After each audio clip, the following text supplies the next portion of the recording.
దేవుని వాక్యమును వినడమునకు కూడి వచ్చిన సహోదరి సహోదరులందరికీ, స్థానిక సంఘమునకును సువార్థికులైన వారికి మన ప్రభు యేసుక్రీస్తు వారి నామంలో అనంతపురం క్రీస్తు సంఘం ద్వారా వందనాలు తెలియజేస్తున్నామండి. ఈ రోజున కపుల్స్ కాన్ఫరెన్స్ మీటింగ్, దైవ కుటుంబాలు దైవ నియమంలో కట్టబడాలి అనేది దేవుని సంకల్పం. పరమందున్న దేవుడు జగత్తుకు పునాది వేయబడక మునిపే సమస్త కార్యములను సంపూర్తి చేశాడు. హెబ్రీయులకు రాసిన పత్రిక 4వ అధ్యాయంలో ఈ మాట చదువుతాం మనం. మొదటిగా హెబ్రీయులకు రాసిన పత్రిక 4వ అధ్యాయం, ప్రత్యేకించి 3వ వచనంలో ఈ మాట తెలియజేస్తూ ఉన్నాడు. హెబ్రీయులకు రాసిన పత్రిక 4వ అధ్యాయం 3వ వచనంలో, కాగా జగత్ పునాది వేయబడినప్పుడే ఆయన కార్యములన్నీ సంపూర్తి అయి ఉన్నను, ఈ విశ్రాంతిని గూర్చియు నేను కోపముతో ప్రమాణం చేసినట్టు వారు నా విశ్రాంతిలో ప్రవేశింపరు అని ఆయన చెప్పిన మాట అనుసరించి విశ్వాసులమైన మనము ఆ విశ్రాంతిలో ప్రవేశించుచున్నాము. జగత్తు పునాది వేయబడినప్పుడే ఆయన కార్యములన్నీ సంపూర్తి చేయబడి ఉన్నాయి. సమస్య వచ్చిన తర్వాత పరిష్కారము కాదు దేవుని దగ్గర. సమస్య రావడానికంటే ముందుగానే పరిష్కారాన్ని ఏర్పాటు చేసిన వాడు మన తండ్రి. భవిష్యత్ జ్ఞానం కలిగిన వాడు దేవుడు. తన భవిష్యత్ జ్ఞానమును అనుసరించి క్రీస్తు యేసునందు సంకల్పం చేశాడు. అపోస్తల కార్యములు 2వ అధ్యాయము 23వ వచనంలో మనం చదువుతాం ఇలాగా, క్రీస్తు ప్రభు యొక్క శిలువ మరణం జగత్ పునాది వేయబడక మునిపే దేవుడు నిర్ణయించాడు. దేవుని భవిష్యత్ జ్ఞానమును బట్టి జరిగింది అని తెలియజేశాడు. అపోస్తల కార్యాలు 2వ అధ్యాయము 23వ వచనంలో చదవండి సహోదరులు. దేవుడు నిశ్చయించిన సంకల్పమును అందరూ దయచేసి నోట్స్లు ఖచ్చితంగా రాసుకోండి. నోట్స్ల వల్ల కలిగే ప్రయోజనం మీకు చాలా స్పష్టంగా గతంలో కూడా చెప్పాను. 10 సంవత్సరాల తర్వాత మన సోదరులు అందుబాటులో లేకపోవచ్చు, కానీ మీరు రాసిన నోట్స్ మీకు అందుబాటులో ఉంటుంది. మీరు ఎప్పుడు చదివినా అది ఉపయోగపడుతుంది. అందరూ ఖచ్చితంగా రాసుకోవాలి. నోట్స్ ఖచ్చితంగా మార్కులు ఉంటాయి. రేపు గమనించండి.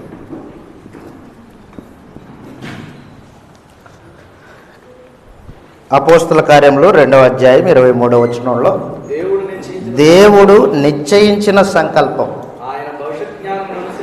ఆయన భవిష్యత్ జ్ఞానమును అనుసరించి అప్పగింపబడిన ఈయనను మీరు దుష్టుల చేత సిలువ వేయించి చంపితిరి. దేవుడు మరణవేదం తొలగించి ఆయనను లేపెను అని చెప్పేశాడు. జగత్తు పునాది వేయబడక మునిపే, భూమిని దేవుడు నిర్మింపక మునిపే సంకల్పం చేసుకున్నాడు, ప్రణాళిక చేశాడు. ఆ ప్రణాళిక ప్రకారంగానే సమస్త కార్యములను జరిగిస్తూ ఉన్నాడు. మనందరికీ తెలిసినట్టు క్రీస్తు ప్రభు యొక్క శిలువ మరణము మనుషులు పాపం చేసిన తర్వాత దేవుడు నిర్ణయించలేదు. మానవ జాతి భూమి మీద సృష్టింపబడక మునిపే, భూమిని దేవుడు రవంతయు చేయక మునిపే దేవుడు సంకల్పం చేశాడు. నిశ్చయమైన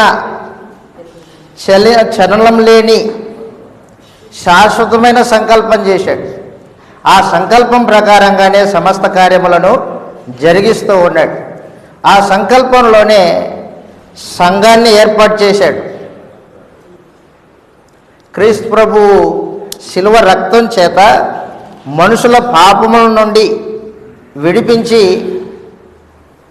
తన ఉగ్రత నుండి రక్షించి, తన పిల్లలుగా తన ఇంటిలో పరిశుద్ధులు నిర్దోషులుగా ఉండవాలని సంకల్పం చేసుకున్నాడు. దయాపూర్వక సంకల్పం అన్నాడు దాన్ని. ఎఫెసీ పత్రిక 1వ అధ్యాయము 4 నుంచి 6 వచనాల్లో ఈ మాట రాయబడింది. ఎట్లనగా తన ప్రియుని యందు తాను ఉచితముగా మనకు అనుగ్రహించిన తన కృపామహిమకు కీర్తి కలుగునట్లు తన చిత్త ప్రకారమైన దయా సంకల్పం. దేవుని చిత్తము మానవుడి ఎడల దయ చూపించాలి అని తన చిత్త ప్రకారమైన దయా సంకల్పము చొప్పున క్రీస్తు ద్వారా మనం కుమారులుగా స్వీకరింపబడి మనము తన ఎదుట పరిశుద్ధులు నిర్దోషులమై ఉండవలనని జగత్తు పునాది వేయబడక మునిపే ప్రేమ చేత క్రీస్తులో మనల్ని ఏర్పరచుకొనెను అన్నాడు. దేవుని దయాపూర్వక సంకల్పం క్రీస్తు ద్వారా మనుషులని తనకు కుమారులుగా కుమార్తెలుగా స్వీకరించి మనము ఆయన ఎదుట, మనుషుల ఎదుట కాదు, మరొకరి ఎదుట కాదు, దేవుని ఎదుట పరిశుద్ధులు నిర్దోషులై ఉండాలి అన్నాడు. ఒకటి పరిశుద్ధులు అంటే లోకానికి వేరైన వారు, ప్రత్యేకింపబడిన వారు, సెలెక్టెడ్ పీపుల్స్, ఎన్నిక చేయబడిన వారు, లోకానికి వేరైన వారు, లోక సంబంధులు కాదు. తన ఎదుట మనము పరిశుద్ధులుగా ప్రత్యేకింపబడిన వారుగా ఉండాలని, రెండవది నిర్దోషులుగా ఉండాలని. నిర్దోషత్వం అనేది మనస్సాక్షికి సంబంధించింది. మనుషుడు తన మనస్సాక్షిలో నిర్దోషంగా ఉండాలి. నీ మనస్సాక్షి నీకు చెప్పాలి నువ్వు నిర్దోషివి అని. నీ మనస్సాక్షి నీవు పాపివి, నువ్వు చెడుతనం చేశావు, నువ్వు దుర్మార్గుడివి అని నీ మనస్సాక్షి నీతో చెప్పిందనుకోండి, అప్పుడు మనము దేవుని ఉగ్రతకు పాత్రులం. కాబట్టి మనుషుడు దేవుని ఎదుట పరిశుద్ధుడును, రెండు నిర్దోషులమై ఉండవలనని సంకల్పం చేసుకున్నాడు. దాని ప్రకారంగానే సంఘాన్ని ఏర్పాటు చేశాడు దేవుడు. సంఘము దేవుని యొక్క నానా విధమైన జ్ఞానము లోకానికి ప్రచురించాలా, అటు పరలోకంలో ఉన్న దేవదూతలకు కూడా ప్రచురించాలా.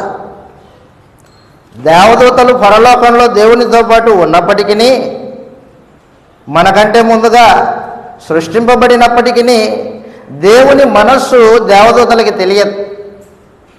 దేవుని మనస్సు దేవుడు ప్రభు అయిన యేసుకి, పరిశుద్ధాత్మకి, వారిరువురి ద్వారా అపోస్తలులకి, అపోస్తలుల ద్వారా సంఘానికి తెలియజేశాడు. ఇప్పుడు సంఘము ద్వారా పరలోకంలో ఉన్న దేవదూతలను, లోకంలో ఉన్న వారందరూ నేర్పింపబడాలి అనేది దేవుని అనాది సంకల్పం. సంఘము ఎఫెసీలకు రాసిన పత్రిక 3వ అధ్యాయం 8వ వచనంలో ఈ మాట రాయబడింది. ఎఫెసీలకు రాసిన పత్రిక 3వ అధ్యాయం 8వ వచనంలో ఈ మాట మాట్లాడుతూ ఉన్నాడు. దేవుడు మన ప్రభు అయిన క్రీస్తు యేసునందు చేసిన నిత్య సంకల్పం చొప్పున, అదిగో మన ప్రభు అయిన క్రీస్తు యేసునందు చేసిన నిత్య సంకల్పం చొప్పున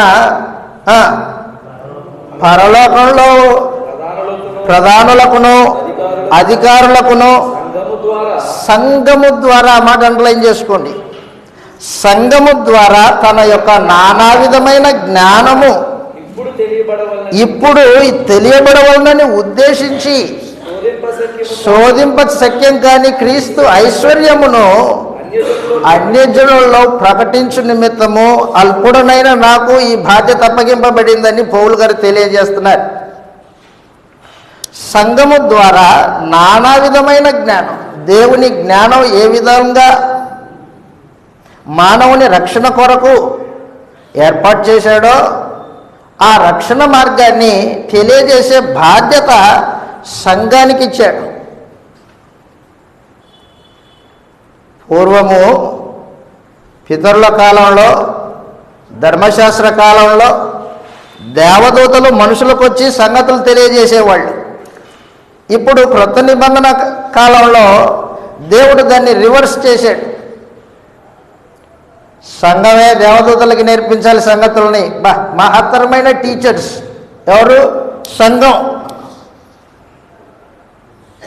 దేవదూతలకి నేర్పే గొప్ప టీచర్స్. అటువంటి ఆధిక్యత కలిగిన సంఘములో మనం ఉన్నాం. ఆ సంఘంలో కుటుంబాలుగా తీర్చిదిద్దబడాలి. కుటుంబాలుగా తీర్చిదిద్దబడాలంటే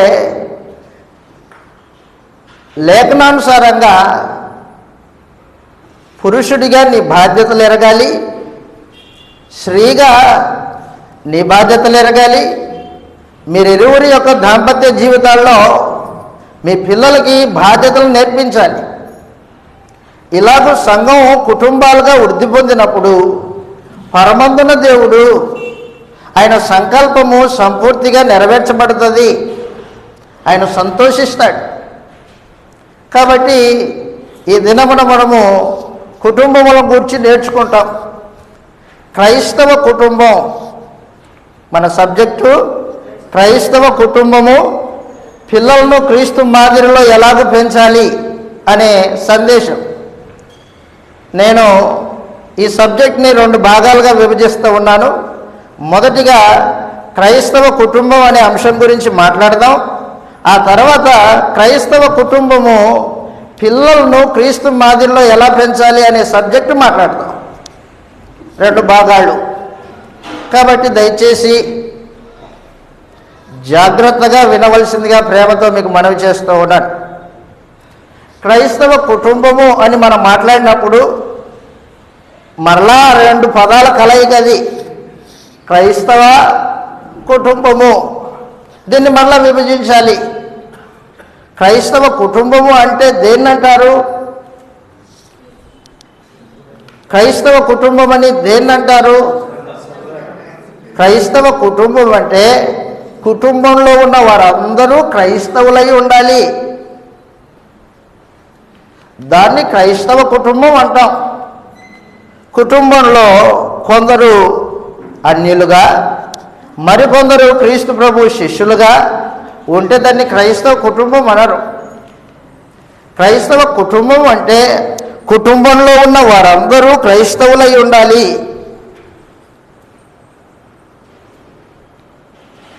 అందరూ క్రైస్తవులు కాకుండా ఆ కుటుంబాన్ని క్రైస్తవ కుటుంబం అనే పిలవడానికి అవకాశం ఉండదు. కాబట్టి క్రైస్తవ కుటుంబము అని మనం మాట్లాడినప్పుడు మొదటిగా క్రైస్తవుడు అంటే ఎవరు? క్రైస్తవుడు అని గ్రంథం ఎవరిని పిలిచింది? ఎవరు క్రైస్తవుడు? క్రైస్తవుడు అంటే ఎవరు? కరెక్ట్. అపోస్తల కార్యములు 11వ అధ్యాయం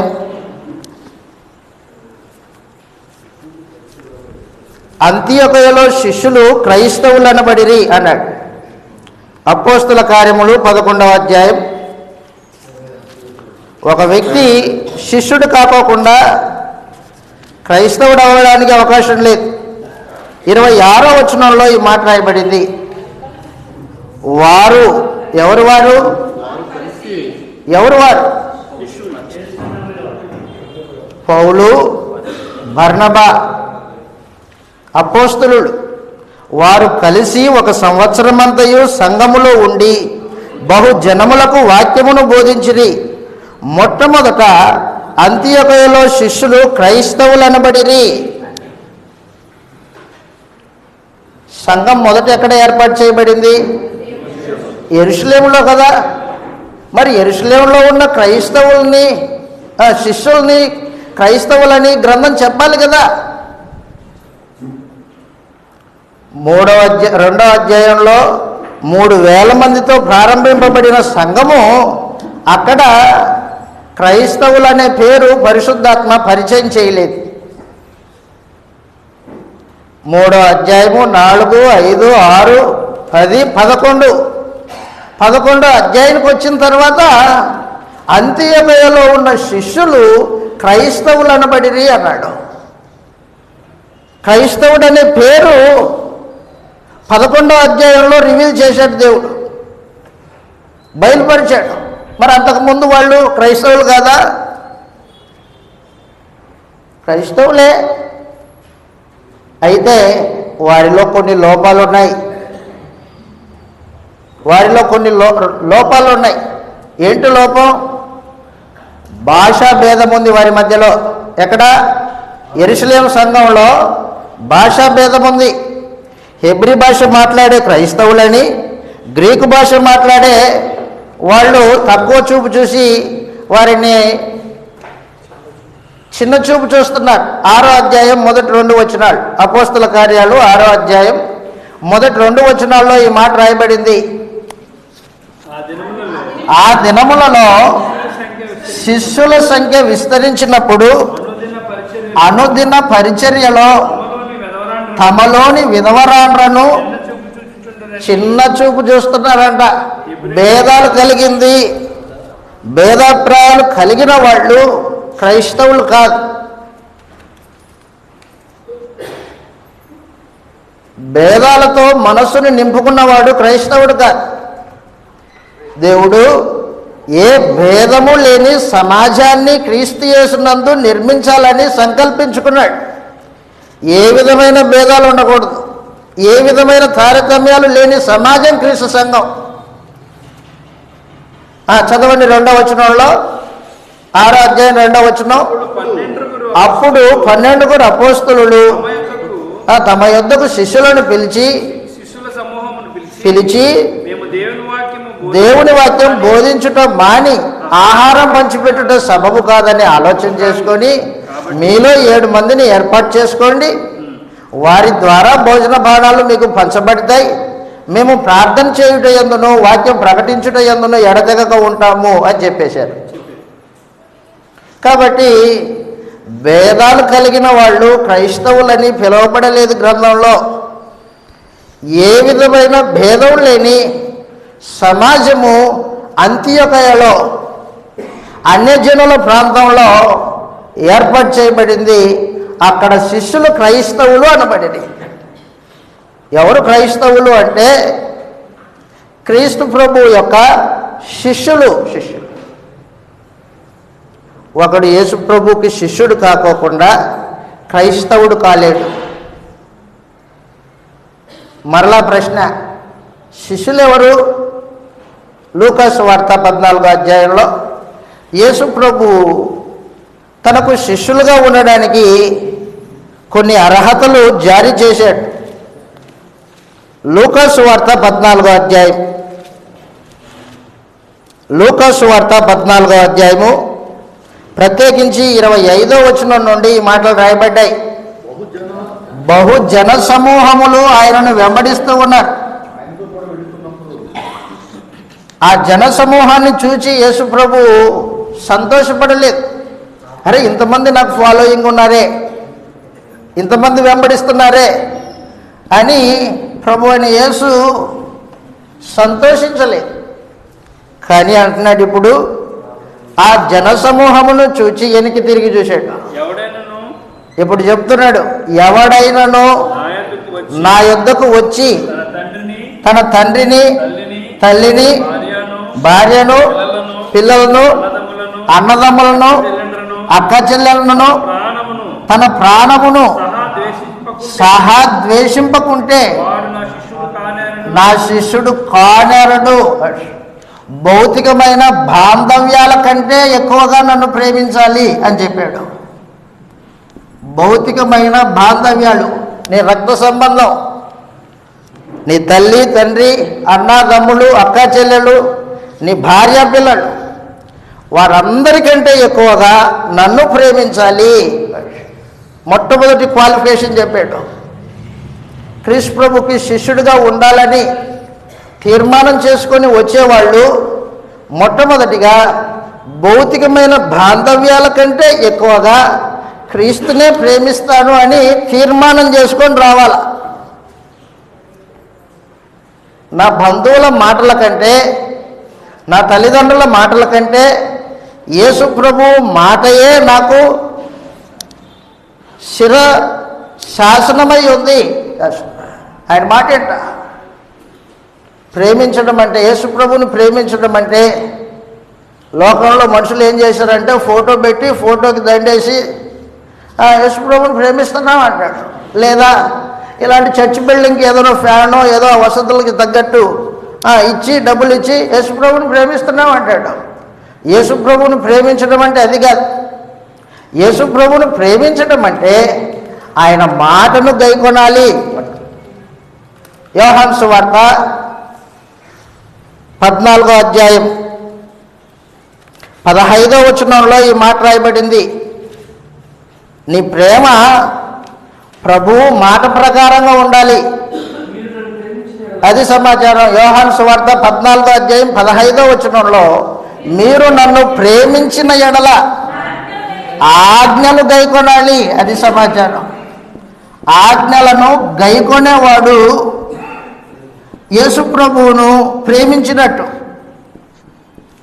ఆజ్ఞలు గైకొనకోకుండా, ఆజ్ఞలు ఒక విధంగా చెబుతున్నాయి, నీ నడవడిక, నీ ఆలోచన విధానము, నీ పద్ధతి వేరేగా ఉంది, అప్పుడు యేసు ప్రభువుని ప్రేమించినట్టు కాదు. బైబిల్ చదవడము, ప్రార్థనలో కూర్చోవడము ఇది యేసు ప్రభువుని ప్రేమించినట్టు కాదు. సమాజంలో కూర్చొని రొట్టె ద్రాక్షరసం పంచుకొని తినడం అది కాదు ప్రేమ అంటే. ఆజ్ఞను గైకొనాలి. జాగ్రత్తగా వినండి. వినడం వేరే, గైకొనడము వేరే. వినేవాడు కేవలం చెవితో వింటాడు, వెళ్ళిపోతాడు. గైకొనేవాడు విన్నదాన్ని హృదయంలోనికి పంపిస్తాడు. ఆ హృదయంలోకి వెళ్ళిన వాక్యము అతనిలో ఉన్న ఆలోచనలని, అతనిలో ఉన్న చెడు ప్రవర్తనని పరిశీలన చేస్తుంది. ఆ వాక్యం లోపలికి ప్రవేశించి చెడుతనాన్ని తీసేస్తుంది, చెడు ఆలోచనల్ని కడిగేస్తుంది. వాక్యమును తన హృదయంలోనికి ఆహ్వానించి ఆ వాక్యానుసారంగా తన హృదయంలో చెడుతనాన్ని కడిగి వేసుకొని ప్రవర్తన దిద్దుకున్నవారే ఆజ్ఞను గైకొనేవారై ఉంటారు. శక్తివంతమైన వాక్యాన్ని హృదయంలో ప్రవేశింపనీయకోకుండా కేవలం పైన మాత్రమే విని వెళ్ళిపోయే వాళ్ళు వాక్యం విన్నట్టు కాదు. గైకొనే విధానంలో దాన్ని హృదయంలోనికి ఆహ్వానించి హృదయంలో ఆ వాక్యము స్వేచ్ఛగా తిరిగేటట్టు పరిస్థితులు ఏర్పాటు చేసి దాంట్లో ఉన్న చెడుతనం వాక్యం పరిశోధించి నీ మనస్సుకి తెలిపితే నీ మనసులో ఆ ప్రవర్తనని దిద్దుకోవాలి. అలా దిద్దుబాటు చేసుకున్న వాళ్ళు యేసు ప్రభువుని ప్రేమించినట్టు లెక్క. లేకపోతే లేదు. హెబ్రీయులకు రాసిన పత్రిక 4వ అధ్యాయం 12వ వచనంలో ఈ మాట రాయబడింది. హెబ్రీయులకు రాసిన పత్రిక 4వ అధ్యాయం 12వ వచనంలో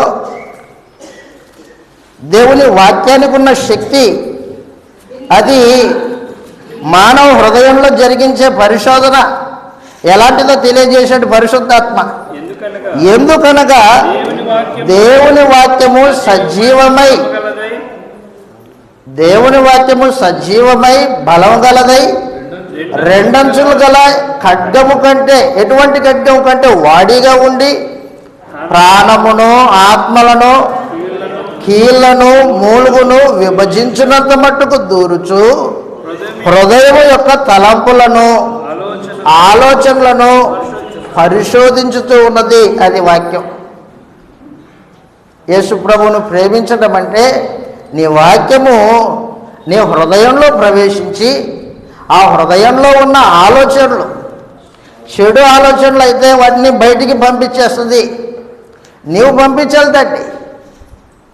వాక్యం లోపలికి వెళ్ళిన తర్వాత వాక్యము పరిశోధన చేసి చెబుతుంది, ఇదిగో నీలో ఈ చెడు అలవాటు ఉంది అని మనసుకు వెంటనే సిగ్నల్ పంపిస్తుంది. ఆ సిగ్నల్ నువ్వు అందుకొని ఏం చేయాలన్నమాట, చెడుతనాన్ని దేవుని ఎదుట ఒప్పుకొని విడిచిపెడితే అప్పుడు దేవుని వాక్యము నీ హృదయంలో ప్రవేశించినట్టు లెక్క. కాబట్టి క్రైస్తవులు అంటే మొట్టమొదటిగా అంత్యోకయలో శిష్యులు క్రైస్తవులు అనబడ్డారు. శిష్యులు అంటే మరలా చెప్పాం, శిష్యులు అంటే భౌతికమైన బాంధవ్యాల కంటే క్రీస్తు ప్రభు మాటను ఎక్కువగా ప్రాముఖ్యత ఇచ్చేవాడు. ప్రియారిటీ. ఆ మాట ప్రకారంగా ప్రవర్తించేవాడు, గైకొనేవాడు శిష్యుడై ఉంటాడు. రెండవది చెప్పాడు లూకాసు వార్త 14వ అధ్యాయం 26వ వచనంలో, తన ప్రాణమును సహా ద్వేషింపకుంటే నాకు శిష్యుడు కానేరడు అన్నాడు. ప్రాణం అంటే ఏంటి? ప్రాణం అంటే రక్తం, రైట్, కరెక్టే. ప్రాణము శరీరాన్ని నడిపించేది, శరీరాన్ని నిలబెట్టేది.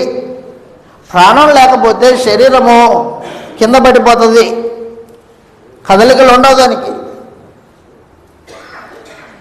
ప్రాణాన్ని ప్రేమించేవాడు దేవుని దృష్టికి వెర్రోడు, తెలివి తక్కువైన వాడు, అజ్ఞాని. మరి దేన్ని ప్రేమించాలి? జీవాన్ని ప్రేమించాలి. జీవము ఆత్మకు సంబంధించింది, ఆత్మను బ్రతికించేది. జీవం లేకపోతే ఆత్మ దేవుని దృష్టికి చనిపోయినదై ఉంటుంది. పరమందున దేవుడు మనుషుని సృజించినప్పుడు తల్లి గర్భంలోనే ప్రాణాన్ని, జీవాన్ని రెండు కలగలిపి రూపాన్నిచ్చి భూమి మీదకి పంపిస్తాడు. అపోస్తల కార్యములు 17వ అధ్యాయం 17వ అధ్యాయంలో ఏథెన్సు పట్టణంలో పౌలు సువార్త పరిచర్య చేస్తూ అన్ని జనులతో మాట్లాడినప్పుడు దేవుడు ఊపిరిని, జీవమును, సమస్తమును దయచేసేవాడు అన్నాడు.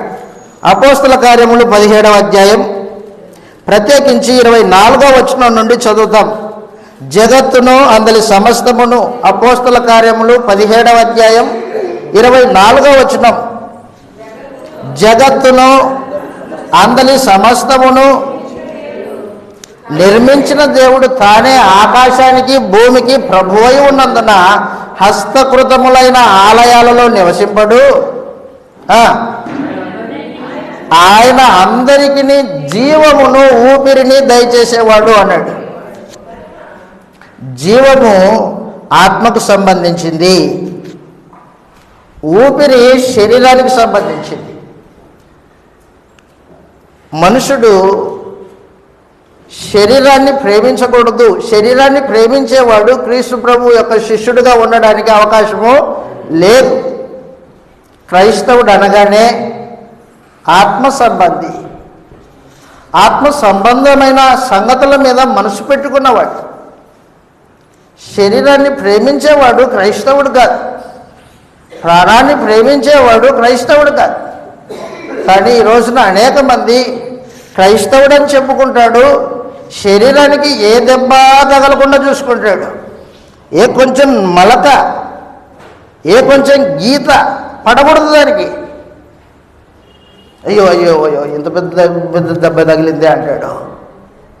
గుర్తుపెట్టుకో, శరీరాన్ని ప్రేమించేవాడు ప్రాణాన్ని ప్రేమిస్తున్నాడు. ప్రాణాన్ని ప్రేమించే ప్రతివాడు తన ఆత్మని పోగొట్టుకుంటాడు.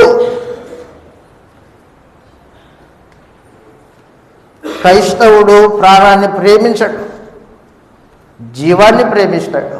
పేతురు గారు రాసిన మొదటి పత్రిక 3వ అధ్యాయం 10వ వచనంలో ఈ మాట రాయబడింది. పేతురు గారు రాసిన మొదటి పత్రిక 3వ అధ్యాయం 10వ వచనంలో, జీవమును ప్రేమించి మంచి దినములు చూడగోరువాడు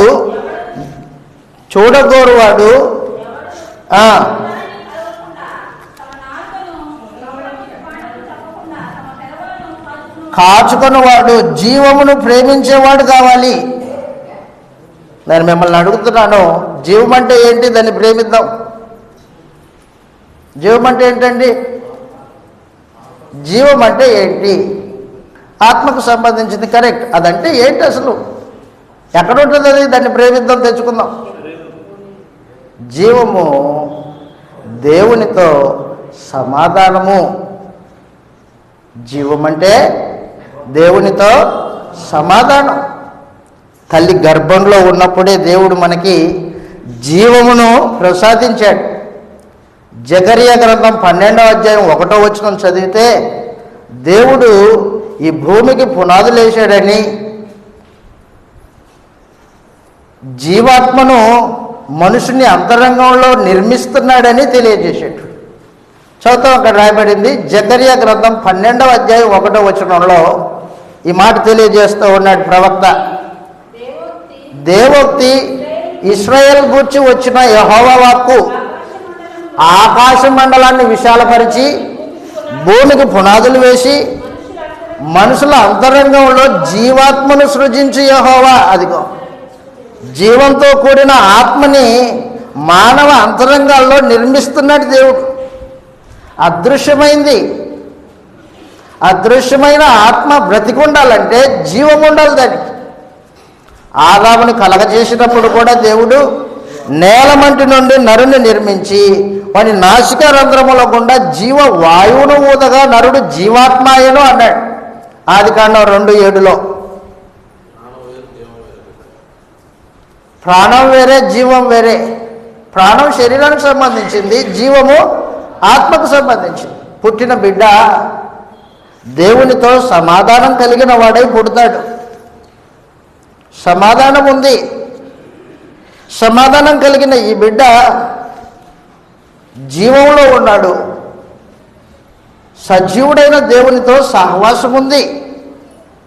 ఎప్పుడైతే లోకంలో ఉన్న చెడుతనాన్ని, పాపాన్ని అంటించుకుంటాడో అప్పుడు అతని ఆత్మ జీవం కోల్పోతుంది. ఏదైనా తోటలో ఆదాము కోల్పోయింది ఏంటంటే జీవం కోల్పోయాడు. ప్రాణం ఉంది, శరీరానికి ప్రాణం ఉంది. ఆదాము పండు తిన్న తర్వాత 930 సంవత్సరాలు బతికాడు. 930 సంవత్సరాలు ప్రాణం ఉంది, అయితే ఏమి లేదు, జీవం లేదు. ఎక్కడ పోయింది అది? చదువుతాం, ఇలాగ రాయబడింది. ఎఫెసీ పత్రిక 4వ అధ్యాయం 18వ వచనంలో ఈ మాట రాయబడింది. క్రైస్తవులు అంటే ఎవరో తేటగా తెలుసుకోవాలి. క్రైస్తవుడు ప్రాణాన్ని ప్రేమించేవాడుగా. ఒకవేళ ప్రాణాన్ని ప్రేమించేవాడు మీ కంటబడి నేను క్రైస్తవుడు అని చెప్పాడు అనుకో, వెంటనే చెప్పొచ్చు మనం ఏమని, నువ్వు శరీరాన్ని ప్రేమిస్తున్నావు, నువ్వు ఆత్మ సంబంధి కాదు అని చెప్పాలి. చదువుతాం, ఎఫెసీ పత్రిక 4వ అధ్యాయం 18వ వచనంలో ఈ మాట రాయబడింది. వారైతే ఎవరాళ్ళు? అన్యజనులు.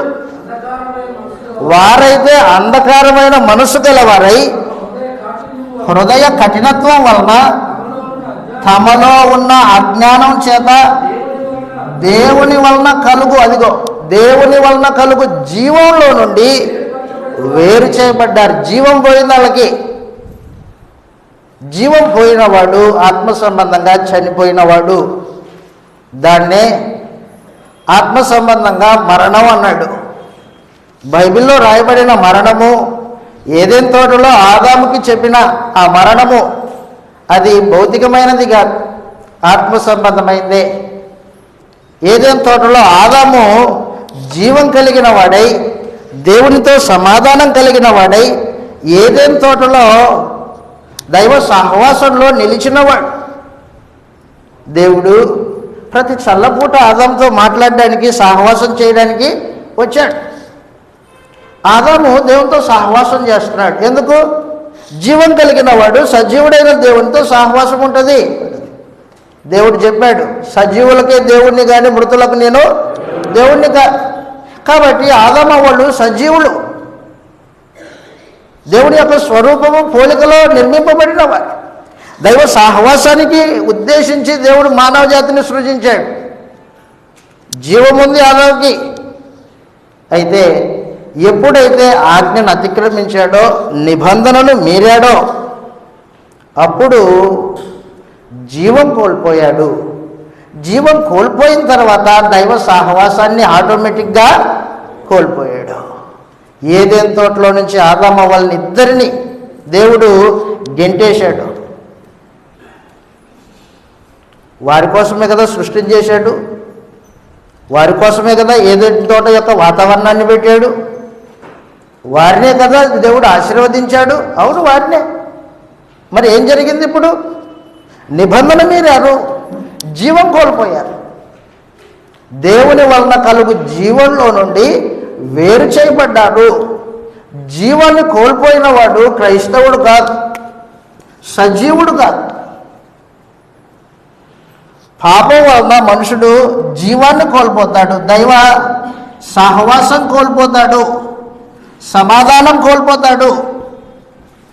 ఏదైతే ఆదాం కోల్పోయాడో, పుట్టిన ప్రతివాడు లోకంలో పాపాన్ని అనుసరించి దేవుని మహిమను పొందలేని స్థితిలో ఆత్మ సంబంధంగా జీవం లేని వారై ఉన్నారు. యేసుప్రభు అందుకోసమే భూమి మీదకి వచ్చాడు. ఏదైతే మనుషుడు కోల్పోయాడో దాన్ని మరలా తిరిగి వానికి అనుగ్రహించి దైవ సహవాసాన్ని పునరుద్ధరించడానికి ప్రభు యేసు ఈ లోకానికి వచ్చాడు. అంతేగాని ఏదో శరీర సంబంధమైన స్వస్థతలు అనుగ్రహించి రోగాల్ని స్వస్థత చేసి మనుషుల్ని మెప్పించి శరీర సంబంధమైన భౌతికమైన ఆశీర్వాదాల చేత నింపడానికి కాదు ప్రభు యేసు వచ్చింది. యేసు ప్రభు ఈ లోకానికి వచ్చింది మానవ జాతి కోల్పోయిన జీవాన్ని, దేవునితో సమాధానాన్ని, దేవుని సహవాసాన్ని మరలా తిరిగి పునరుద్ధరించడానికి యేసు ప్రభు ఈ లోకానికి వచ్చాడు అని ఎవరైతే గుర్తించి క్రీస్తునద్దకు వస్తారో వారు క్రైస్తవులు అవ్వడానికి అవకాశం ఉంటుంది. ఎవరు పడితే వాళ్ళు క్రైస్తవులు కాదు. బైబిల్ చదివినంత మాత్రాన, బైబిల్ పట్టుకున్నంత మాత్రాన క్రైస్తవుడు కాదు. నువ్వేం కోల్పోయావో పాపం చేసి, క్రీస్తునందు దేవుడు ఏం అనుగ్రహించాడో జీవాన్ని, అది నువ్వు కనుగొని ఆయన యందు విశ్వాసం ద్వారా తెగిపోయిన ఈ సహవాసాన్ని, సమాధానాన్ని పునరుద్ధరించుకోవాలి. అలాంటి వాడు క్రైస్తవుడై ఉంటాడు. మనందరికీ తెలుసు, నేను గొర్రెలకు మంచి కాపరిని, నా గొర్రెలకు ప్రాణం పెట్టడానికి వచ్చాను, జీవమునివ్వడానికి వచ్చాను అని చెప్పేశాడు. కాబట్టి క్రీస్తు ప్రభు ఈ లోకానికి వచ్చింది జీవాన్ని ప్రసాదించడానికి, పాపం వలన కోల్పోయిన జీవమును మరలా ప్రసాదించడానికి ప్రభు అనేసి వచ్చాడు. కాబట్టి జీవం సింటం చూద్దాం. ఆదికాండం 3వ అధ్యాయం 8వ వచనం. ఆదికాండం 3వ అధ్యాయం 8వ వచనంలో జీవం ఎలా ఉంటుంది? అది అదృశ్యమైన ఆత్మకు సంబంధించింది. దాని లక్షణాలు చూస్తామే కానీ దాన్ని మనము చూడలేము. దాని లక్షణాలు చూస్తాం. రైట్. ఆదికాండం 3వ అధ్యాయం 8వ వచనంలో ప్రతి చల్లపూటను ఆదాము అతని భార్యయు, అది సమాచారం, తోటలో సంచరించుచూ ఉన్నప్పుడు దేవుడైన యెహోవా దేవుని సహవాసం ఉంటుంది. దేవుని సహవాసం ఉంటుంది.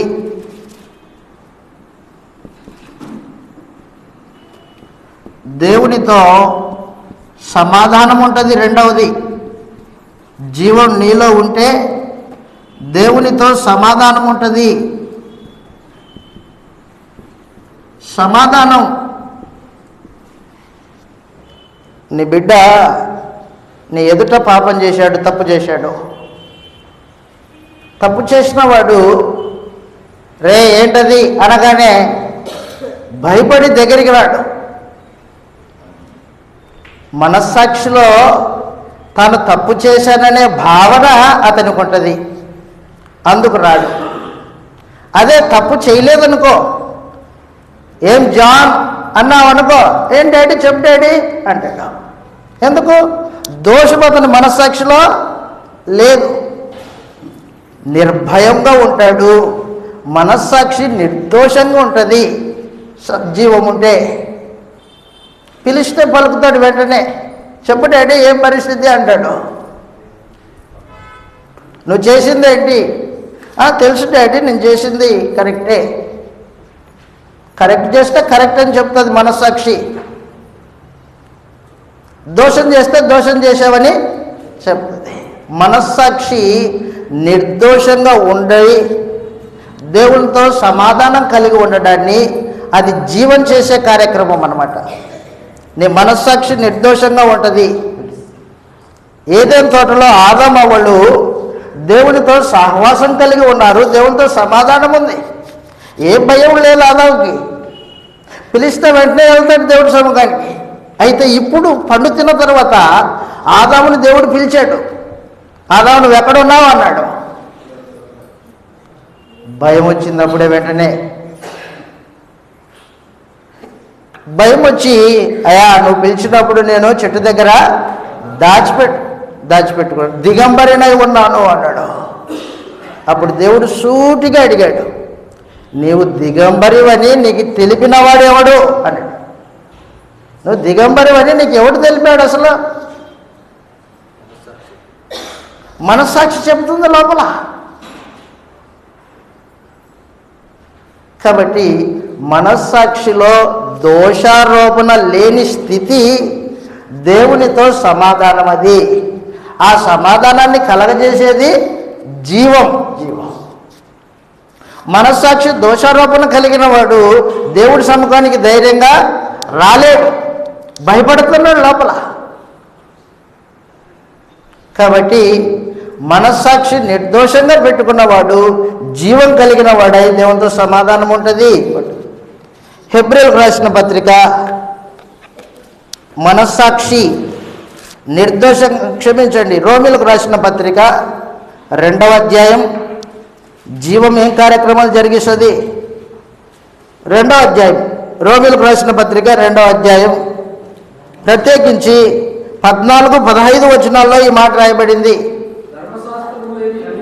ధర్మశాస్త్రం లేని రోమీయులకు రాసిన పత్రిక 2వ అధ్యాయం 14-15 వచనాలు చదువుతున్నారు సహోదరులు. ధర్మశాస్త్రము లేని అన్యజనులు స్వభావ సిద్ధముగా ధర్మశాస్త్ర సంబంధమైన క్రియలను చేసిన ఎడల వారు ధర్మశాస్త్రం లేని వారైనను తమకు తామే ధర్మశాస్త్రమై ఉన్నారు. అట్టి వారి మనస్సాక్షి, అదిగో అట్టి వారి మనస్సాక్షి కూడా సాక్ష్యమిస్తూ ఉంటుంది. వారి తలంపులు ఒకదాని మీద ఒకటి తప్పు మోపక లేక తప్పు లేదని చెప్పుచూ ఉండగా ధర్మశాస్త్రానుసారంగా హృదయముల యందు వ్రాయబడినట్టు చెబుతున్నారు. మనస్సాక్షి నిర్దోషంగా ఉంటుంది జీవం కలిగిన వాడికి.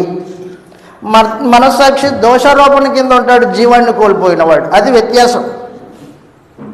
నీ మనస్సాక్షి నీ పాపాలని జ్ఞాపకం చేస్తుందనుకో, నీకు జీవం లేదు, దేవునితో సమాధానము లేదు.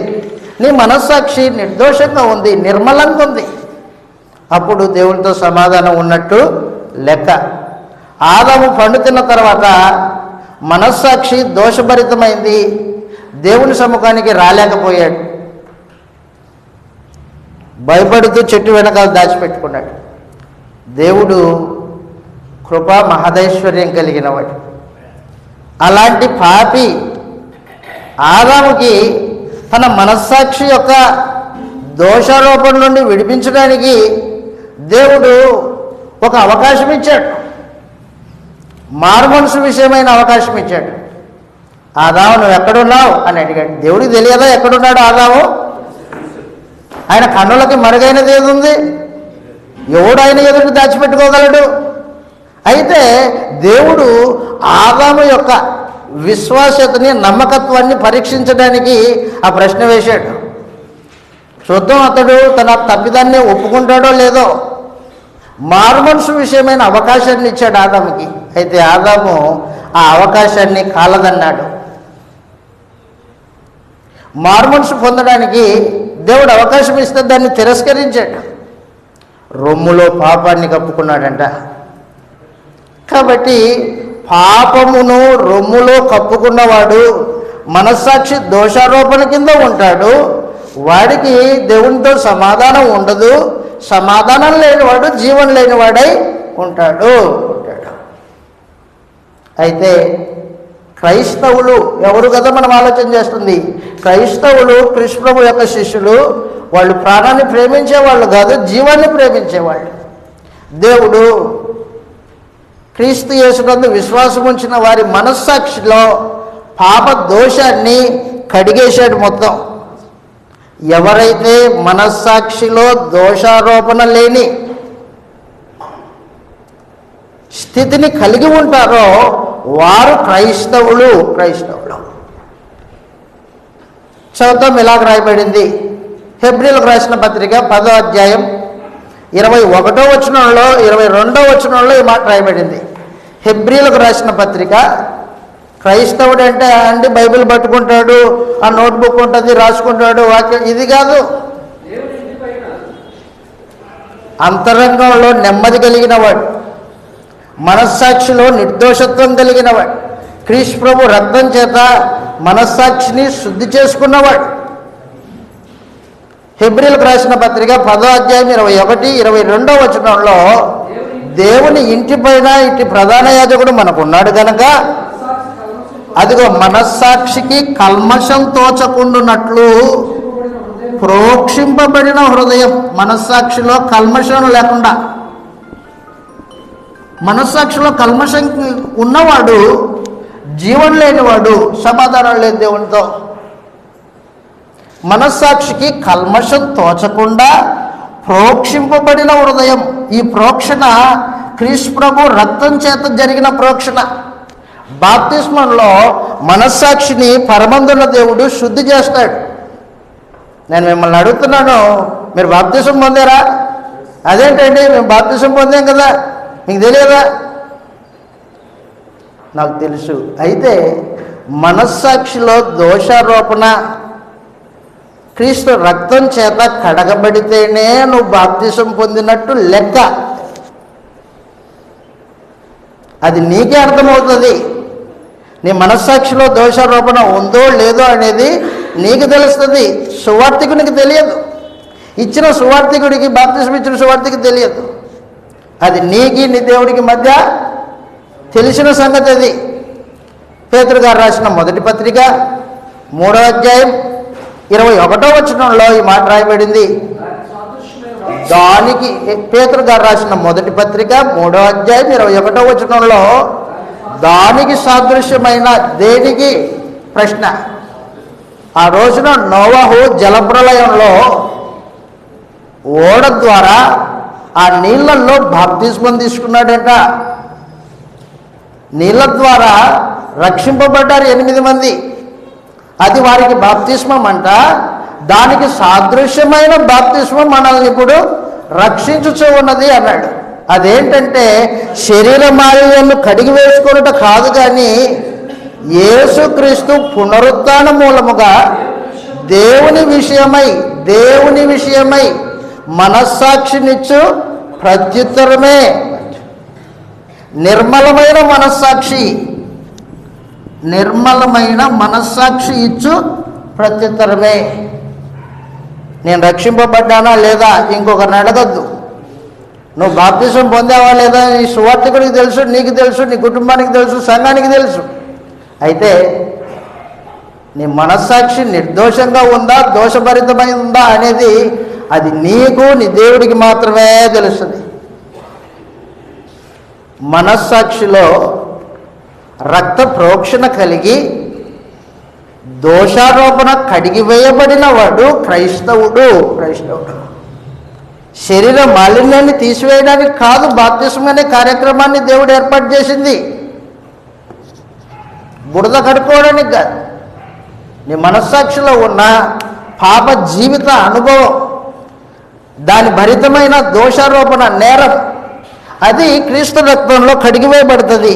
అప్పుడు నీ మనస్సాక్షి సమాధానంతో ఉంటుంది, నెమ్మదిగా ఉంటుంది, నిర్మలంగా ఉంటుంది, దేవునితో సహవాసం ఉంటుంది, జీవము.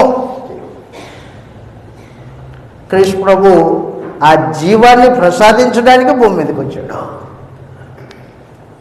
కాబట్టి ఎవరు క్రైస్తవులు అనగానే వాళ్ళు ఏంటంటే మీటింగ్స్ పెట్టుకుంటారు, ప్రార్థనలు పెట్టుకుంటారు, వాళ్ళే కదా. అది కాదు. మనస్సాక్షిలో నిర్దోషత్వం కలిగిన వాళ్ళు, జీవాన్ని ప్రేమించే వాళ్ళు క్రైస్తవులు అయి ఉంటారు. ప్రాణాన్ని ప్రేమించేవాడు క్రైస్తవుడు కాదు.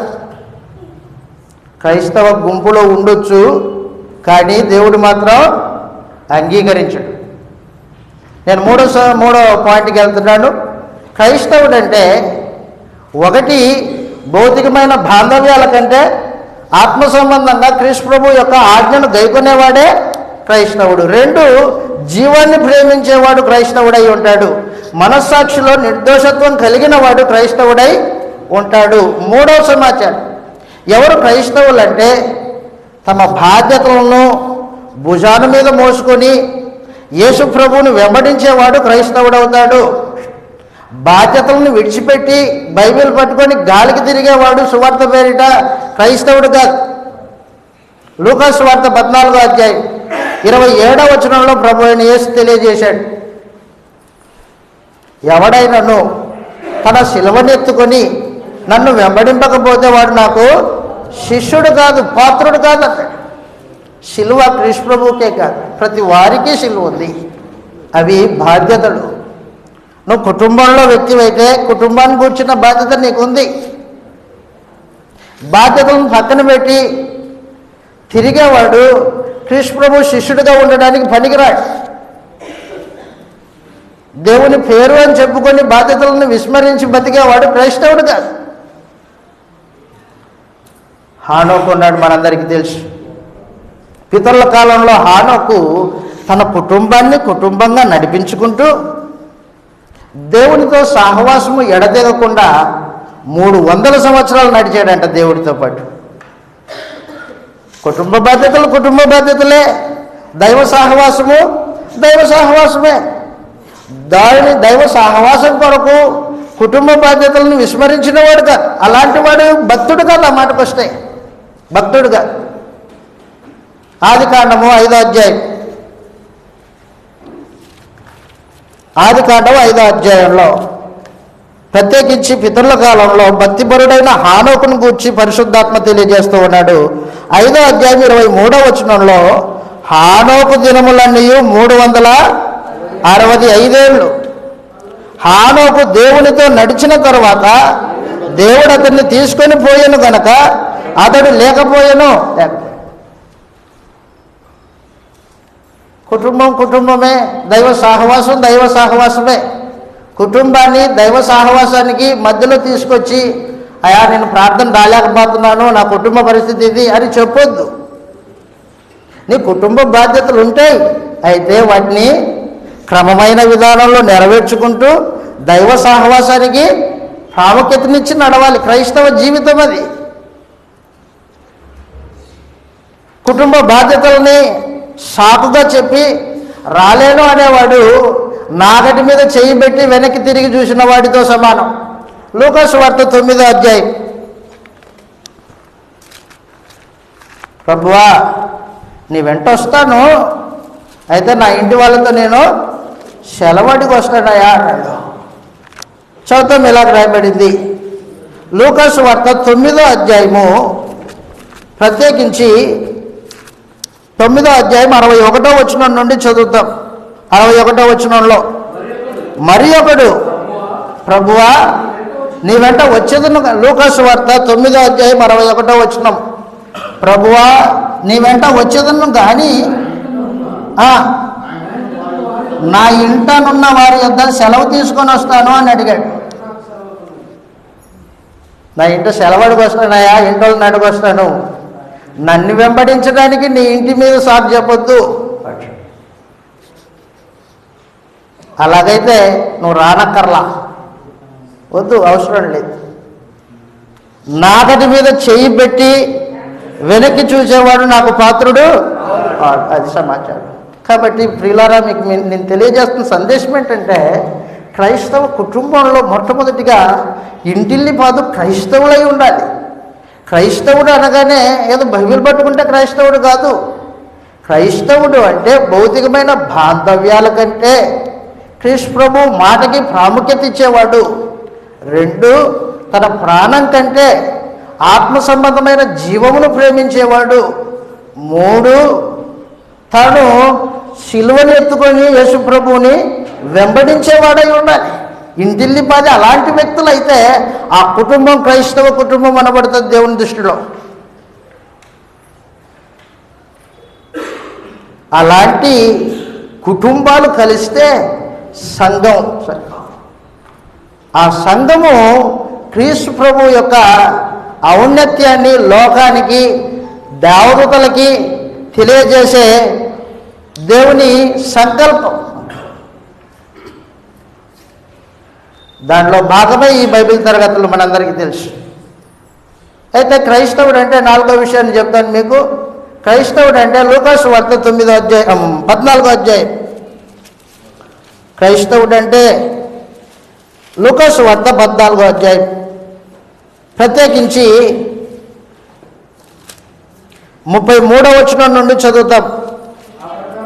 ఆ ప్రకారమే మీలో తనకు కలిగిన అంతయు విడిచిపెట్టని వాడు. ఏంటండి, యేసు ప్రభు దగ్గరకు వస్తే ఆశీర్వాదాలు వస్తాయి, అవి వస్తాయి, ఇవి వస్తాయని చెప్పేటోళ్ళు ఉన్నారు, మనకు తెలుసు. అన్నీ విడిచిపెట్టడమంటున్నాడు ఈయన. విడిచిపెట్టకపోతే శిష్యుడు కాలేమంటున్నాడు. భౌతికమైన వాటి మీద మనసు పెట్టుకోవద్దు. నీకు కలిగినదంతయు విడిచి నన్ను వెంబడించితే నాకు శిష్యుడిగా ఉంటావు అంటే విడిచిపెట్టమని కాదు దాని ఉద్దేశం. నీ మనసు దాని మీద ఉండకోకుండా నా మీద ఉంచు అని అర్థం. దాన్ని నమ్ముకోవద్దు. దేన్ని? నీ ఆస్తుల్ని, నీ ధనాన్ని, నీ ఉద్యోగాన్ని, ఏదైతే ఉందో అది. మనందరికీ తెలుసు. ఒక యవనుడు యేసుప్రభు దగ్గరకు వచ్చి పరిగెత్తుకుంటూ వచ్చి అడిగాడు, నిత్య జీవానికి పాత్రుడు అవ్వాలంటే ఏం చేయాలా అన్నాడు. అప్పుడు యేసుప్రభు స్వయంగా సూటిగా చెప్పేశాడు. ధర్మశాస్త్రం ఏం చెప్తుంది? నేను అవన్నీ ఆజ్ఞలన్నీ పాటిస్తున్నానండి. దేవుడు అతన్ని, యేసుప్రభు అతన్ని ప్రేమించి నీకు ఒకటి పొదువు ఉంది అన్నాడు. ఏంటది? ఆస్తి. నీకు కలిగినదంతా అమ్మి వచ్చి నన్ను అది బీదలకి ఇచ్చేసి నన్ను వెంబడించాడు. ఆ మాట అతని హృదయానికి అంగీకారంగా లేదు. అందుకని ముఖం చిన్నబుచ్చుకొని వెనక్కి వెళ్ళిపోయాడు. అప్పుడు చెప్పాడు ప్రభువైన యేసు, ధనవంతుడు పరలోక రాజ్యంలో ప్రవేశించుట కంటే ఒంటె సూది బెజ్జంలో దూరుట సులభం. అంటే ధనవంతుడు ఎవడు పరలోకానికి పోడా? అది కాదు యేసు ప్రభు చెప్పింది. ధనం మీద నమ్మిక ఉంచుకున్నవాడు పోడు. ధనం పరలోకానికి ఆటంకం కాదు, కానీ ధనం మీద నువ్వు పెట్టుకున్న మనసు ఉందే, అది ఉంటేనే బతుకుతున్నాను అనే భావన ఉందే, ఆ భావన నిన్ను పరలోకానికి ఆటంకంగా ఉంటుంది. అది చెప్పాడు ప్రభువైన యేసు. తిమోతికి రాసిన మొదటి పత్రిక. సంఘంలో క్రైస్తవుడు దేని మీద ఆధారపడాలి? తిమోతికి రాసిన మొదటి పత్రిక 6వ అధ్యాయం 17వ వచనంలో ఈ మాట రాయబడింది. తిమోతికి రాసిన మొదటి పత్రిక 6వ అధ్యాయం 17వ వచనంలో, ఇహమందు ధనవంతులైన వారు గర్విష్ఠులు కాక, అది అస్థిరమైన ధనం, అది అస్థిరమైంది, స్థిరంగా ఉండేది కాదు. అది ఇప్పుడు నీ చేతిలో ఉంటుంది, రేపు ఇంకొకటి చేతిలోకి వెళ్ళిపోతుంది. అస్థిరమైన ధనమునందు నమ్మిక ఉంచక సుఖముగా అనుభవించుటకు సమస్తము ధారాళంగా దయచేయు దేవుని అందే నమ్మిక ఉంచవలనని ఆజ్ఞ జారీ చేయి. తిమోతి సువార్తికుడా, ఎఫెసు సంఘంలో సువార్తికుడు తిమోతి, మహత్తరమైన సంఘం. అటువంటి సంఘంలో ఉన్న సువార్తికుడికి చెబుతున్నాడు, ధనవంతులైన వారికి ఆజ్ఞ జారీ చేయి. బతిమలాడొద్దు, ఆజ్ఞ ఖండితంగా చెప్పు. ఇహమందు ధనవంతులైన వారు తమ గర్విష్ఠులు కాక అస్థిరమైన ధనమునందు నమ్మిక ఉంచక సుఖముగా అనుభవించుటకు ధారాళంగా దయచేయు దేవుని అందే నమ్మిక ఉంచుటని ఆజ్ఞాపించు. అంత మాత్రమే కాదు, వారు వాస్తవమైన జీవం సంపాదించుకోవడానికి, ఈ జీవం వాస్తవం కాదా భూమి మీద? వాస్తవమైన జీవం ఉంది. వాస్తవమైన జీవమును సంపాదించుకునే నిమిత్తము రాబోయే కాలము, నిత్య జీవం, రాబోయే కాలానికి మంచి పునాది వేసుకున్నట్లు సత్క్రియలను ధనము కలిగిన వారై ఇతరులకు తమ ధనంలో పాలిచ్చువారినే ఉండవలనని వారికి ఆజ్ఞాపించు. ఇది వాస్తవం కాదు, రాబోయేది వాస్తవమని ఎరిగినవాడు క్రైస్తవుడు. తనకు కలిగి ఉండొచ్చు, ఉద్యోగం ఉండొచ్చు, ఆస్తిపాస్తులు ఉండొచ్చు, కానీ దాని మీద నమ్మిక పెట్టుకున్నవాడు క్రైస్తవుడు కాదు. దాని మీద నమ్మిక ఉంచుకోకుండా దేవుడిచ్చాడు, ఆయన కృప. నేను వీటిని ఊక నిర్వహించేవాడిని మాత్రమే, ఇది నాది కాదు అనే భావనతో, పరదేశిని యాత్రికుని అనే భావన కలిగి జీవితాన్ని కొనసాగించేవాడు క్రైస్తవుడై ఉంటాడు. కానీ ఆస్తిపాస్తుల మీద, ధనం మీద నమ్మిక ఉంచుకునేవాడు క్రైస్తవుడు కాదు. అందుకు చెప్పాడు ప్రభు యేసు లోకాసు వార్త 9:61, నీకు కలిగినదంతయు విడిచి నన్ను వెంబడించు. మనందరికీ తెలుసు అబ్రహాం గారు ఎంత ధనవంతుడో. ఆనాటికి మహారాజు అని పిలువబడ్డాడు రాజుల చేత. గేరారు రాజు అబీమెలెకు ఉన్నాడు. అబీమెలెకు అబ్రహాముని మహారాజువయ్యా నీవు అని పిలిచాడు. అలాంటి బిరుదాంకితం పొందిన అబ్రహాము, అంత ఆస్తిపాస్తులు కలిగిన అబ్రహాము, తనకు కలిగినది ఒక దేశం, కనాను దేశమే వాగ్దానం చేస్తే దేవుడు దాని మీద మనసు లేదు ఆయనకి. ఏం చేశాడు? అయా అది నా పిల్లలకి ఇస్తానన్నావు కదా, వారికి ఇచ్చేయి, నాకు నీ దగ్గర చోటి అన్నాడు. పరదేశీ యాత్రికుని అని ఒప్పుకొని ఏం చేశారు? భూమి మీద గుడారంలో నివసించారని చెప్పాడు. హెబ్రీయులకు రాసిన పత్రిక 11:13 కాబట్టి క్రైస్తవుడు అనగానే పేరు కాదది, జీవిత విధానం, అంతరంగపు మార్పు, ఒక జీవన శైలి అది క్రైస్తవుడు అంటే. ఇలాగ చెప్పువారు 11:13 ఇలాగ చెప్పువారు తమ స్వదేశమును వెతుకుచున్నామని విశదపరచుచున్నారు కాదా? వారు ఏ దేశం నుండి వచ్చినో ఆ దేశమును జ్ఞాపకం ఉంచుకున్న ఎడల మరలా వెళ్ళుటకు వారికి వీలు కలిగి ఉండును. అయితే వారు మరీ శ్రేష్టమైన దేశం, వాస్తవమైన జీవం అన్నాడు అక్కడ. తిమోతికి రాసిన మొదటి పత్రికలో ఇది శ్రేష్టమైనది అన్నాడు ఇక్కడ. అనగా పరలోక సంబంధమైన దేశమును వెతుకుచూ ఉన్నారు. అందుచేత దేవుడు వారి దేవుడు అని పిలిపించుకున్నటకు సిగ్గుపడడు. ఏలయనగా ఆయన వారి కొరకు ఒక పట్టణాన్ని సిద్ధపరుస్తున్నాడు. ఈ వాస్తవాన్ని ఎరిగిన వాడు క్రైస్తవుడు. ఇదే అండి, ఇదంతా నాది కాదండి, నా కొరకు అక్కడుంది, నా ఆస్తి స్థిరమైంది, వాస్తవమైనది, శ్రేష్టమైనది అక్కడుంది అని ఎరిగిన వాడు క్రైస్తవుడై ఉంటాడు. నీ ఎరుకలో క్రైస్తవ జీవితము బయలుపరుచబడుతూ ఉంటుంది.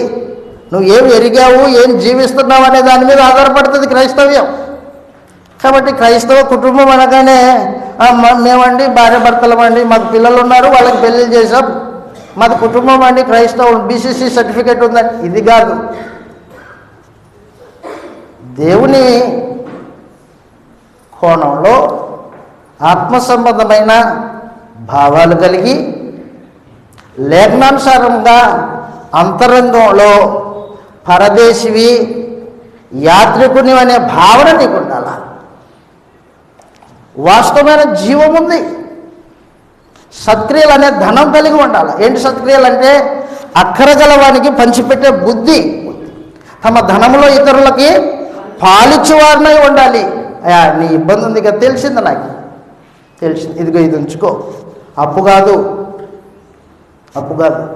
మళ్ళీ సంవత్సరానికి తిరిగి, అది కాదు క్రైస్తవ్యం. ఇక ఉంచుకో, ఇవ్వద్దులే, అది క్రైస్తవ్యం. సత్క్రియలనే ధనం కలిగిన వారై ఉండాలి. ఎఫెసీయులకు రాసిన పత్రిక 4వ సత్క్రియ అంటే ఏంటో చెప్దాం.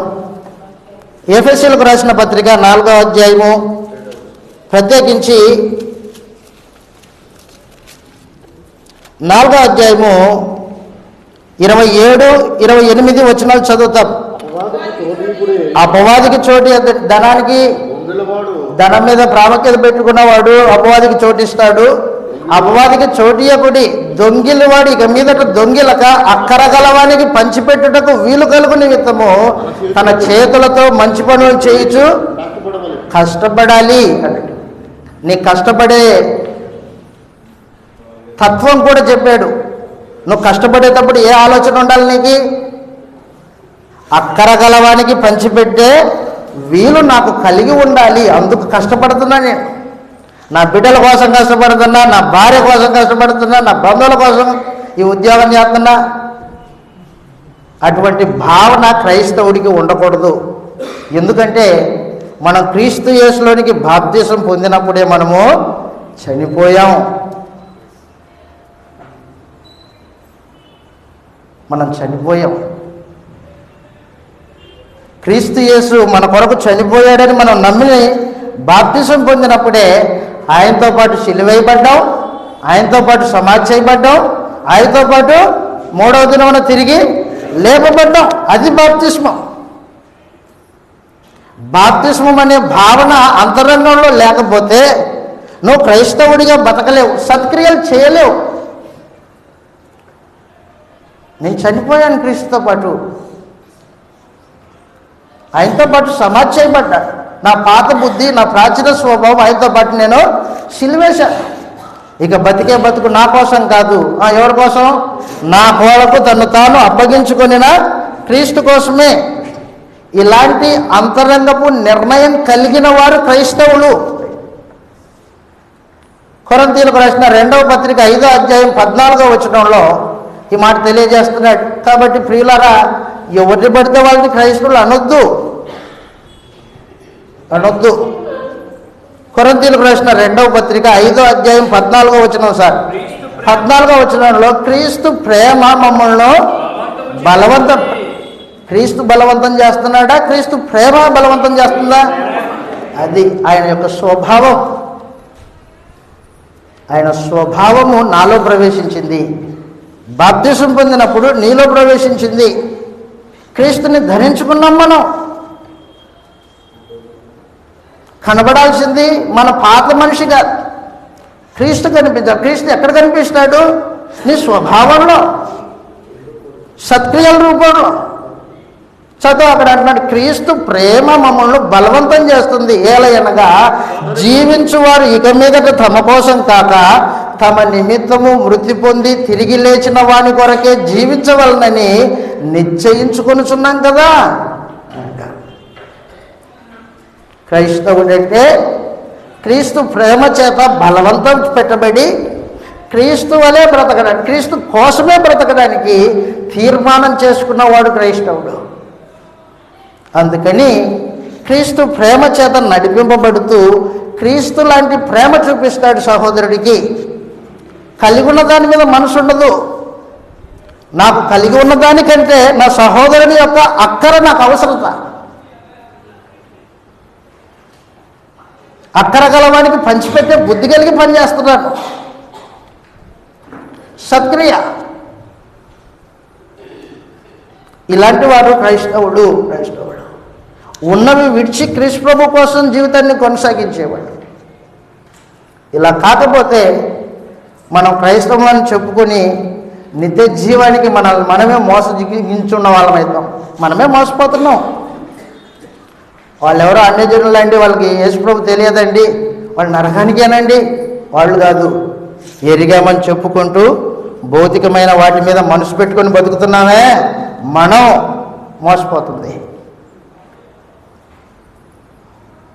మోసపోవద్దు. క్రైస్తవుడు అనగానే అది జీవన శైలికి సంబంధించింది, పరలోక జీవితానికి సంబంధించింది. అది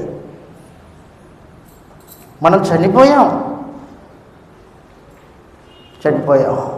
కొలస్సీలకు రాసిన పత్రిక 3వ అధ్యాయం 1వ వచనంలో క్రీస్తు యేసుతో పాటు మనం చనిపోయేది వాస్తవమే అయితే ఆయనతో పాటు బతకడం అనేది వాస్తవం అవుతుంది. కొలస్సీలకు రాసిన పత్రిక 3వ అధ్యాయం 21వ వచనంలో 1వ వచనంలో మీరు క్రీస్తుతో కూడా సిలువ వేయబడిన వారైతే, లేపబడిన వారైతే, 3వ అధ్యాయం 1వ వచనం సార్.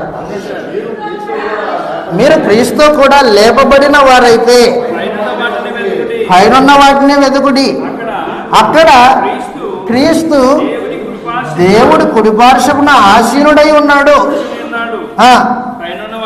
పైనున్న వాటి మీదనే కానీ భూ సంబంధమైన వాటి మీద మనసు పెట్టుకుని, అది క్రైస్తవుని యొక్క లక్షణం. భూ సంబంధమైన వాటి మీద మనసు పెట్టుకునేవాడు క్రైస్తవుడు కాదు. భూ సంబంధమైన వాటి మీద మనసు పెట్టుకోక పరలోక సంబంధమైన వాటి మీద మనసు పెట్టుకున్నవాడు క్రైస్తవుడు. అందుకే పౌలు తిమోతికి రాస్తూ చెప్పాడు, వాస్తవమైన జీవమును సంపాదించుకునే నిమిత్తము సత్క్రియలోను ధనం కలిగి ఇతరుల అక్కరలో తమ ధనములో ఇతరులకు పాలించు వారినై ఉండవలనని ఆజ్ఞాపించు అన్నాడు.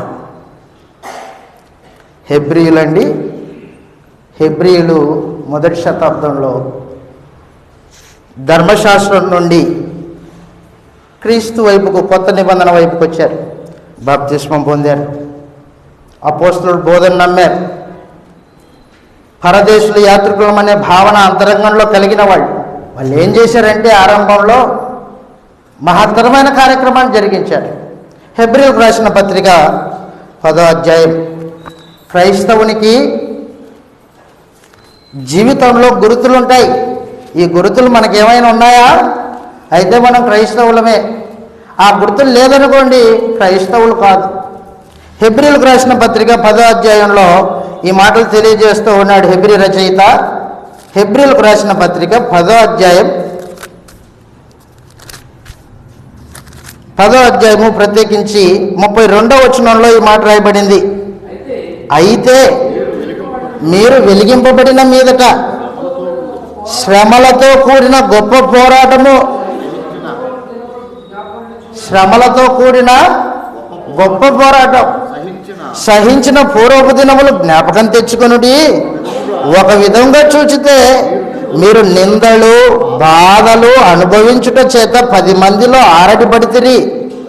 మరి ఒక విధంగా చూచితే వాటిని అనుభవించు వారితో పాలివారైతిరి. ఏలయనగా మీరు ఖైదులో ఉన్న వారిని కరుణించి మరీ శ్రేష్టమైన స్థిరమైనదినైన స్వాస్థ్యం ఉన్నదని ఎరిగి మీ ఆస్తిని కోల్పోటకు సంతోషముగా ఒప్పుకుంటుంది. మాత్రమైన జీవిత విధానం వాళ్ళది. వాళ్ళ దగ్గర కనిపిస్తున్నాయి గుర్తులు. ఒకటి, వారు ఆరంభంలో వెలిగింపబడిన మీదట గొప్ప పోరాటం చేశారంట. యూదులు కదండి, ధర్మశాస్త్రం కింద ఉన్నవాళ్ళు, చుట్టూ ధర్మశాస్త్రాన్ని ఎరిగిన వాళ్ళే. ఇప్పుడు క్రైస్తవంలోకి వచ్చిన తర్వాత వారి స్వజనాంగం చేత హింసింపబడుతున్నారు. అవమానము, నిందలు, హేళన, ఈ శ్రమలన్నింటినీ తట్టుకున్నారు వాళ్ళు. శ్రమలతో కూడిన మీ పోరాటం, నీ స్వజనుల వలన కలిగే ఈ నిందలు, అవమానాలు, హేళనని ఎదుర్కొని ఖైదీలో ఉన్నవారిని కరుణించి. రెండవది, 3, మీకు మరీ శ్రేష్టమైన స్వాస్థ్యం ఉన్నదని ఎరిగి మీ ఆస్తి కోల్పోవటకు, అది సమాచారం. కాబట్టి యేసు ప్రభు శిష్యుడు అనగానే భౌతికమైన ఆస్తిని సంపాదించుకోవడానికి లోకంతో పోటీపడేవాడు కాదు. అబ్బే, శ్రేష్టమైనది ఉంది నాకు అక్కడ. అందుకోసమే మన ప్రభు అయిన యేసు, ఆయన్ని వెంబడించిన అపోస్తలుడు భౌతికంగా ఏం సంపాదించుకున్నారు వాళ్ళు. కానీ ఈ రోజున క్రైస్తవులు మనం చెప్పుకుంటూ ఆస్తులు, మేడ మీద మేడ, కారు మీద కారు, ఒక దాంట్లో తిరిగి ఇంకో దాంట్లో తిరగడు, మళ్ళీ నెలకి ఇంకోటి కొత్తది. మనసు ఎక్కడుంది? నిజంగా చచ్చిపోయావా? చావలేదు. నీ క్రియలు చెప్తున్నాయి, నీ భావాలు చెప్తున్నాయి, నీ జీవితం చెప్తుంది నువ్వు క్రైస్తవుడు కాదు. మరి పైకి మాత్రం క్రైస్తవుడు ఉద్యోగం చేసే వాళ్ళతో ఏమంటే మీరు క్రైస్తవులు కదండి. సాక్ష్యము మనుషుల ఎదుట చెప్పుకునేదిగా ఉంది, కానీ నిజ జీవితంలో దేవుని ఎదుట అంగీకరింపబడేటట్టు లేదు. కాబట్టి ప్రియులారా, మీకు ఏం తెలియజేస్తున్నానంటే, క్రైస్తవుడంటే భౌతికమైన వాటి మీద మనసు పెట్టుకొనక పరమ సంబంధమైన వాటి మీద మనసు పెట్టుకునేవాడు క్రైస్తవుడు. అలాంటి వారి పేర్లే జీవగ్రంథంలో రాసుకున్నాడు దేవుడు. జీవగ్రంథంలో పేరు కలిగిన వాడు క్రైస్తవుడు. నేను ఎప్పుడు చూసి వచ్చానండి మీ పేర్లు ఉన్నాయని? నా పేరు నేను ఎప్పుడు చూసి వచ్చాను? నా జీవిత విధానమే నాకు చెప్తుంటుంది. నా పేరు జీవ గ్రంథంలో ఉంది. ఆ జీవ గ్రంథంలో ఉన్నవారు మాత్రమే యేసు ప్రభు రెండోసారి ప్రత్యక్షమైనప్పుడు ఆయన వెంట పరలోకానికి వెళ్తారు. ఈ రోజున మనం తేల్చుకోవాల్సింది, ఈ బైబిల్ తరగతిలో, ఈ క్లాస్లో మనం తేల్చుకోవాల్సింది ఏంటంటే, నేను నిజంగా క్రైస్తవునేనా? అయితే నా కుటుంబాన్ని నేను కట్టుకోవాలి. నా కుటుంబం క్రైస్తవ కుటుంబమేనా? ఒక మాట చూసుకొని బ్రేక్ తీసుకుందాం, టైం అయిపోయింది. ఒక మాట, ప్రకటన గ్రంథం, క్షమించండి 2 మాటలు. ప్రకటన గ్రంథము 13వ అధ్యాయం 8వ వచనం. ప్రకటన గ్రంథము 13వ అధ్యాయం 8వ వచనంలో ఈ మాట రాయబడింది. ప్రకటన గ్రంథము 13వ అధ్యాయం 8వ వచనం. భూనివాసులు అంటే అర్థం ఏంటి? భూనివాసులు అంటే భూమి మీద బతికేవాళ్ళు. అది లోకార్థం.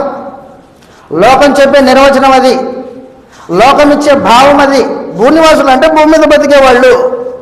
అరణ్యవాసులు అంటే అడవిలో బతికేవాళ్ళు. సామాజిక జీవులు, సమాజం మధ్య జీవించేవాళ్ళు. లోకమిచ్చే నిర్వచనము, లోకమిచ్చే భావన. కానీ మనము ఆత్మ సంబంధంగా బైబిల్ ఇచ్చే భావన చెప్పాలి. భూనివాసులు అంటే ఎవరో చెప్తున్నాడు. భూనివాసులు అనగా జగదుత్పత్తి మొదలుకొని వధింపబడి ఉన్న గొర్రెపిల్ల యొక్క జీవ గ్రంథంలో ఎవరి పేరు వ్రాయబడలేదో వారు ఆ మృగమునకు నమస్కారం చేసిరి. ఆ మృగము రోమా మతం.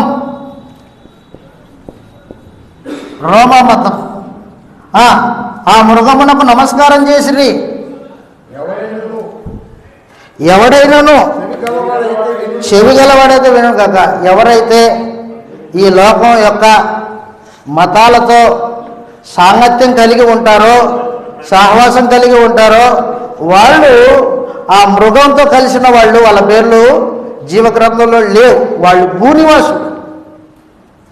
ప్రకటన గ్రంథము 2 ప్రత్యేకమైన విభజనలు చేసింది. పరలోకవాసులు, భూనివాసులు అని. భూనివాసులు గొర్రెపిల్ల యొక్క జీవ గ్రంథంలో పేరు లేనివాళ్ళు, భూ సంబంధిగా బతికేవాళ్ళు. వాళ్ళు లోకం యొక్క మత్తుతో జత వేసుకొని పెన వేసుకొని బతికేవాళ్ళు. ప్రకటన గ్రంథంలో అన్నాడు, స్త్రీ సాంగత్యం చేసేవాళ్ళు. స్త్రీ సాంగత్యం అంటే స్త్రీ అంటే స్త్రీ కాదు, లోకం. లోకంతో సాంగత్యం చేసేవాడు భూనివాసి. భూనివాసుల పేర్లు జీవ గ్రంథంలో లేవు. నువ్వు లోక సహవాసం చేసేవాడివైతే నువ్వు క్రైస్తవుడు కాదు, భూనివాసివి, పరలోకవాసివి కాదు. ఈ గొర్రెపిల్ల యొక్క జీవ గ్రంథంలో ఎవరి పేరు ఉంటుందంటే పరలోకపు వాసుల పేర్లు మాత్రమే ఉంటాయి. ప్రకటన గ్రంథం 21వ అధ్యాయంలో ప్రత్యేకించి చివరి వచనంలో 27వ వచనం. ప్రకటన గ్రంథం 21:27లో గొర్రెపిల్ల యొక్క జీవ గ్రంథమందు వ్రాయబడిన వారే దానిలో ప్రవేశింతురు గాని నిషిద్ధమైనది అంటే దేవుడు చేయొద్దు అని చెప్పింది, చేయొద్దని చెప్పినా కూడా చేసేవాడు నిషిద్ధమైన దాన్ని జరిగిస్తున్నాడు. అసహ్యమైన దాన్ని దేవుడు అంగీకరించడు. అబద్ధమైన దాన్ని జరిగించేవాడు ఎవడైనాను దాంట్లో ప్రవేశింపడు. యేసు ప్రభు మనల్ని తన రక్తమిచ్చి కొనుక్కొని పరలోక సంబంధులుగా మనల్ని చేశాడు. మనం పరలోకపు వాసులం. మన పౌరస్థితి పరలోకమందున్నది. ఆయన వచ్చినప్పుడు ఆయనతో పాటు మనము మార్పు చెందుతాము. ఆయన ఏ మహిమలో ఉంటాడో మనము ఆ మహిమలోకి మార్చబడతాం. నిరీక్షణ కలిగిన వాళ్ళు క్రైస్తవులు. నిబంధన, కొత్త నిబంధన కలిగిన వాళ్ళు క్రైస్తవులు. నిబంధన లేని వాళ్ళు క్రైస్తవులు కాదు. నిబంధన కలిగిన వాళ్ళు మాత్రమే క్రైస్తవులు. లోకంతో సాంగత్యం చేసేవాడు క్రైస్తవుడు కాదు. ఎవడైనా ఈ లోకమును ప్రేమించితే వానిలో దేవుని ప్రేమ ఉండదు. లోకం అంటే ఏంటి? శరీరాశ, నేత్రాశ, జీవకుడంబం. ఇది దేవుని వలన కలిగినవి కాదు, అపవాది వలన కలిగినవే అని చెప్పేసి. కాబట్టి ప్రియులారా, నాకంటే మీరు ఎక్కువ జ్ఞానవంతులు, నాకు అర్థమవుతుంది. అయినప్పటికీ కుటుంబాల గురించి మనం నేర్చుకోవాల్సిన బాధ్యత కలిగిన వాళ్ళం. క్రైస్తవుడంటేనే ఒక దృఢమైన నిర్ణయం, ఆత్మ సంబంధమైన భావము కలిగి లోకానికి వేరైన జీవితాలని జీవించాలి. అందుకోసం క్రీస్తు ప్రభు మనల్ని తన రక్తం చేత పవిత్రపరుచుకున్నాడు, కొన్నాడు. కాబట్టి ఆ రీతిగా ఆలోచన చేయవలనని క్రైస్తవుడైన వాడు, క్రైస్తవుడు ఎవరు అంటే మనం ఎన్ని సంగతులు చూసాం? 5 సంగతులు చూసాం. ఒకటి మొట్టమొదటి ఏం చెప్పాం మనం? భౌతికమైన బాంధవ్యాల కంటే క్రీస్తు ప్రభు యొక్క ఆజ్ఞకే ప్రాముఖ్యత ఇచ్చేవాడు. 2 జీవాన్ని ప్రేమించేవాడు. 3 మనస్సాక్షి నిర్దోషంగా పెట్టుకున్నవాడు. 4 బాధ్యతల్ని వహించుకుంటూ మోసుకుంటూ క్రీస్తు ప్రభుని వెంబడించేవాడు. 5 భూ సంబంధమైన వాటి మీద మనసు పెట్టుకునేవాడు. కాబట్టి ఆ గుర్తులు ఉన్నాయండి మనకి. మనలో ప్రతి ఒక్కరము అంతరంగంలోకి తొంగి చూసుకుంటూ ఆలోచన చేయవలసిందిగా ప్రేమతో మనవి చేస్తూ బ్రేక్ తీసుకుంటాం. ఈ అవకాశాన్ని ఇచ్చిన స్థానిక సంఘమునకు కూడి వచ్చిన మీ అందరికీ మరొక మారు వందనములు తెలియజేస్తూ ముగిస్తూ ఉన్నాను.